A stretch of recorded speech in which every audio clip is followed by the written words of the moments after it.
आज की cabinet meeting में 7 बड़े फैसले लिए गए हैं किसानों की जिंदगी में सुधार लाने के लिए और उनकी इनकम को बढ़ाने के लिए। पहला है डिजिटल एग्रीकल्चर मिशन। जो डीपीआई का स्ट्रक्चर है, डिजिटल पब्लिक इंफ्रास्ट्रक्चर का स्ट्रक्चर है, उसी आधार पे एग्रीकल्चर के लिए इसका डेवलपमेंट किया जा रहा है। 2817 करोड़ रुपीस की टोटल इन्वेस्टमेंट से ये बनेगा। इसमें 2 फाउंडेशनल पिलर्स रहेंगे। एक रहेगा एग्री स्टैक, दूसरा रहेगा कृषि decision support system. Agri stack में सारा बेसिक डेटा, किसानों का डेटा, जमीन का डेटा, क्रॉप का डेटा, ये सब रहेगा। और कृषि डिसीजन सपोर्ट सिस्टम में वाटर की अवेलेबिलिटी, प्लानिंग के लिए जो चाहिए इनपुट्स वो सब, ग्राउंड वाटर की availability, weather related data, satellite से जो आता है डेटा वो, फिर एक तरीके से कितनी क्रॉप यील्ड है उसकी मॉडलिंग के लिए जो चाहिए डेटा, कई तरह के जो किसानों को फैसले लेने के टाइम में जो काम में आती है ज़रूरत, जो इन्फॉर्मेशन और साइंटिफिक प्रैक्टिसेस चाहिए होती है, वो सारे कृषि डिसीजन सपोर्ट सिस्टम में रहेंगे। कई सारी चीज़ें किसानों को एक क्लिक ऑफ द बटन पे मिलेंगी और मोबाइल फ़ोन पे मिलेंगी, जैसे सॉइल प्रोफाइल है, डिजिटल क्रॉप एस्टिमेशन, रिजर्वायर्स में कितना पानी है, वेदर से रिलेटेड क्या फोरकास्ट है, वो भी माइक्रो वेदर से रिलेटेड क्या फोरकास्ट है। यानी वेदर से रिलेटेड एक मैक्रो होता है और एक लोकल इंफॉर्मेशन होती है। नई टेक्नोलॉजी का उपयोग अगर करना है, जैसे एआई की उपयोग से क्रॉप डिजीज के बारे में, क्रॉप यील्ड के बारे में कई चीज़ें पता चलती है, तो वो सब कैसे पता चले। फिर बायर्स के साथ कनेक्ट करना ऑटोमेटिकली, जिससे पेमेंट भी सीधा आ जाए, एमएसपी पर बाइंग विदाउट एनी हैसल्स हो सके। एक तरीके से मोबाइल फ़ोन में इतनी नॉलेज आ जाए कि किसानों की ज़िंदगी में एक मेजर चेंज आए। जैसा हम सब ने देखा है, यूपीआई का प्रभाव करीब करीब हम सभी यूज़ कर ही रहे हैं। सेम मॉडल पे लॉजिस्टिक्स का बना, सेम मॉडल पे हेल्थ सेक्टर का बना डिजिटल पब्लिक इंफ्रास्ट्रक्चर, और आज डिजिटल पब्लिक इंफ्रास्ट्रक्चर के इसी मॉडल पे पब्लिक प्राइवेट पार्टनरशिप में इसी मॉडल पे भारत सरकार की तरफ से 2817 करोड़ रुपए का डिजिटल एग्रीकल्चर मिशन, इसका लॉन्ग लास्टिंग इम्प्रूवमेंट आएगा।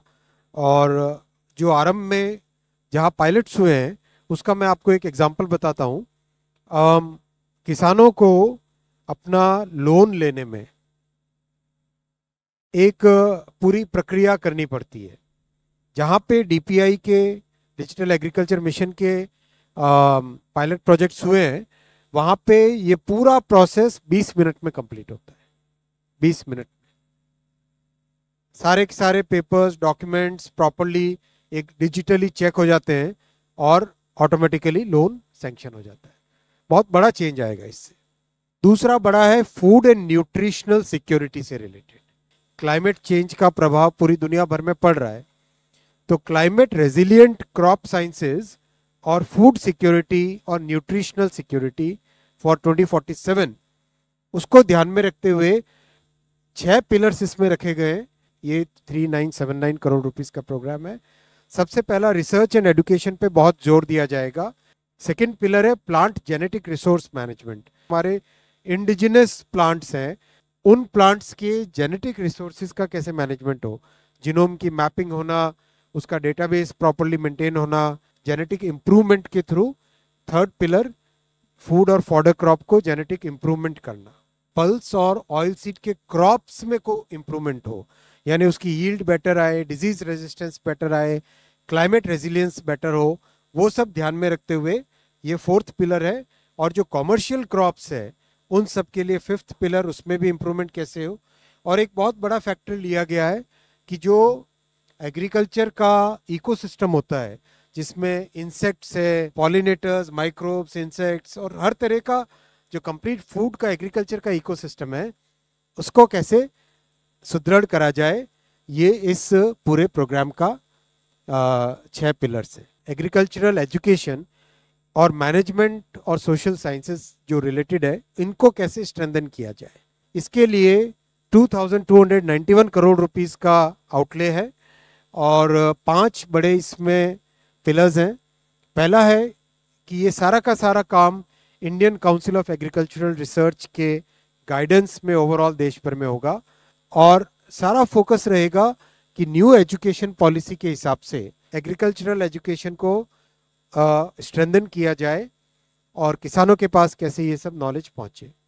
लेटेस्ट टेक्नोलॉजीज जैसे डिजिटल डीपीआई, अभी आपने देखा digital agriculture mission, big data, AI, remote sensing, इन सब का उपयोग हो।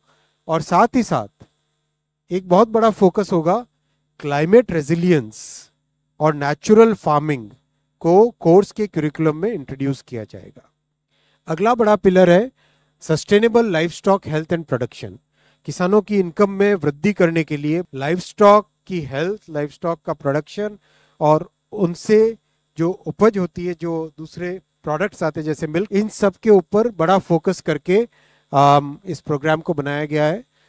इसमें ध्यान दिया जाएगा लाइफ स्टॉक का हेल्थ मैनेजमेंट और उनके उसके लिए रिलेटेड जो वेटनरी एडुकेशन है उसके ऊपर बहुत बड़ा फोकस दिया जाएगा। साथ ही साथ एनिमल्स की जेनेटिक रिसोर्स मैनेजमेंट, फिर एनिमल्स का न्यूट्रिशन किस तरह से हो, ये सारी चीजें जिससे कि किसानों के जीवन में एडिशनल इनकम आए। नेक्स्ट आइटम है sustainable development of horticulture. 860 crore rupees का लेआउट है और विशेषकर हमारे क्लाइमेट के हिसाब से, ट्रॉपिकल, सब ट्रॉपिकल और टेम्परेट क्लाइमेट्स के हिसाब से क्या प्लांट्स ठीक रहेंगे, कौन से क्रॉप्स अच्छे रहेंगे, और जो कई न्यूट्रिशन के अच्छे सोर्सेज हैं, roots, tubers, bulbous and arid crops, जैसे राजस्थान और गुजरात का कुछ हिस्सा है जो एरिड जोन में आता है, तो उसमें एरिड जोन में क्या ध्यान रखना चाहिए। और वेजिटेबल, फ्लोरिकल्चर, ओवरऑल एक जैसे साउथ में है एरोमेटिक और मेडिसिनल प्लांट्स और स्पाइसेस का प्रोडक्शन बहुत होता है, तो इन सब के बारे में एक ओवरऑल कैसे क्वालिटी और जैसे लाइफ स्टॉक और हॉर्टिकल्चर, इन दोनों से बेसिकली फार्मर्स की इनकम इंक्रीज करने का स्कोप बहुत होता है।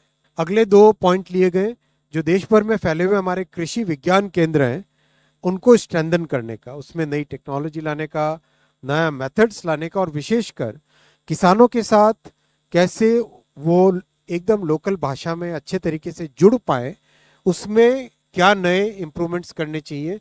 उसके लिए 1202 करोड़ रुपीस का प्रोग्राम है। हमारे जो रिजर्वॉयर्स हैं, वाटर बॉडीज हैं, ग्राउंड वाटर है, इन सब के बारे में विशेष करके ध्यान देके कैसे नेचुरल रिसोर्स मैनेजमेंट का विशेष ध्यान दिया जाए, उसके लिए 1115 करोड़ रुपीस का आउटले लिया। ये 7 प्रोग्राम्स जिसका टोटल है 13,966 करोड़ रुपीस आज के इस कैबिनेट मीटिंग में माननीय प्रधानमंत्री श्री नरेंद्र मोदी जी की अध्यक्षता में आज अप्रूव हुए।